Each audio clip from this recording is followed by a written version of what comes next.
Hi everyone and welcome to GDPR for Beginners on Learning with GP, where GDPR is simplified. In this series, we have been talking about how to actually perform a DPIA, that is Data Protection Impact Assessment. We will take you through all the steps of DPIA one by one and make your next DPIA infinitely simpler. I will link all the associated previous videos dealing with the important terms in the description below, and they will also appear as suggestions as we walk through this video, so keep an eye out for them and you can open them in another tab and continue your journey towards becoming a GDPR pro.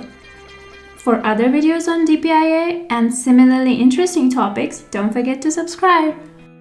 In case you are curious to learn about a topic, you can also let me know in the comments below. DPIA has 7 key elements, and we will discuss them over the couple of videos in this series and make you a pro at performing your next DPIA. And in the end, we will take a little quiz to test what you have learned in this video. So without further ado, let's get right to it. In the last video, we talked about the steps 3 and 4 regarding consulting and necessity assessment. In this video, we will talk about steps 5, 6, and 7 of DPIA, which concerns the identification and assessment of the risks, followed by the measures taken against them, and finalize the document with proper sign-off and record outcomes. So let's start with the step 5 on identification and assessment of risks. This means that all the risks associated with the processings should be identified and clearly stated. The company should describe the source of the risk and the nature of all the potential impacts on the individuals. Wherever appropriate, associated compliance and corporate risks should also be mentioned. All the mentioned risks should address 3 important questions, which includes: what is the likelihood of harm caused by the risk? The categories for this are remote, possible, or probable. What is the severity of harm? Minimal, significant, or severe? And what will be the overall risk posed? And the categories for this are low, medium, or high. That will be it for the step 5, and this brings us to step 6.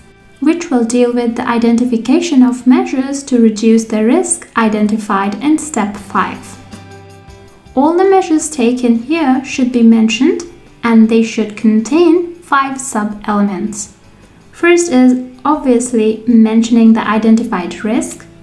Once you have done that, second point brings us to mentioning the measures you are taking to reduce or eliminate the identified risks. Then, for each measure taken to reduce or eliminate the risk, you should mention the effect it causes on the risk. For instance, will it be eliminating, reducing, or accepting it? Fourth point concerns the effect on the residual risk. Residual risk meaning the amount of risk that persists even after taking the measures to counteract it. This can be mentioned in 3 categories, as low, medium, or high. And finally, the 5th point should be yes or no answer to the question that whether the measure was approved or not. That will bring us to the final step, 7. This step deals with the sign-off and outcomes of the records. The sub-elements of this step are: first, the name and date of the authority approving the measures. All the actions should be added to the project plan. The dates and responsibility of completion should also be added. Second, the name and date of the authority approving the residual risks. Side note here, in cases with high residual risk, the advice of supervisory authority should be taken before continuing. Then, the name and date of the DPO who approves advice. DPO provides advice on the compliance matters. They should advise based on the measures taken in step 6 whether or not processing can proceed. This should be followed by the summary of the advice provided. This should be supplemented by the name and date of the authority who accepts or overrules the DPO's advice. If the advice is overruled, the reasons should be explained in the provided comments section. Then, the name and date of the authority reviewing the consultation responses. In case your reasons don't coincide with the stakeholder's view, the reasons must be stated in the provided comments section. Finally, there should be the name and date of the DPIA reviewer. DPO should also check the compliance of the DPIA. With this, we are finally finished with our video on understanding the steps 5, 6, and 7 of DPIA, which concerns the identification and assessment of the risks, followed by the measures taken against them, and finalize the document with proper sign-off and record outcomes. And this also concludes all the steps of DPIA. In the next video, we will talk about the final checks and go through a checklist to avoid any mistakes and mishaps and wrap up our DPIA protocol. And this brings us to quiz time. So let's put to test the knowledge we have gained from this video. In this section, you will be shown a couple of simple questions based on the topics that we have covered so far. The questions will have 4 alternatives and 1 correct alternative. Feel free to take your time or go back to the lesson and find the correct answer. You can write the answer in the comment section below. I will make sure to get your answers.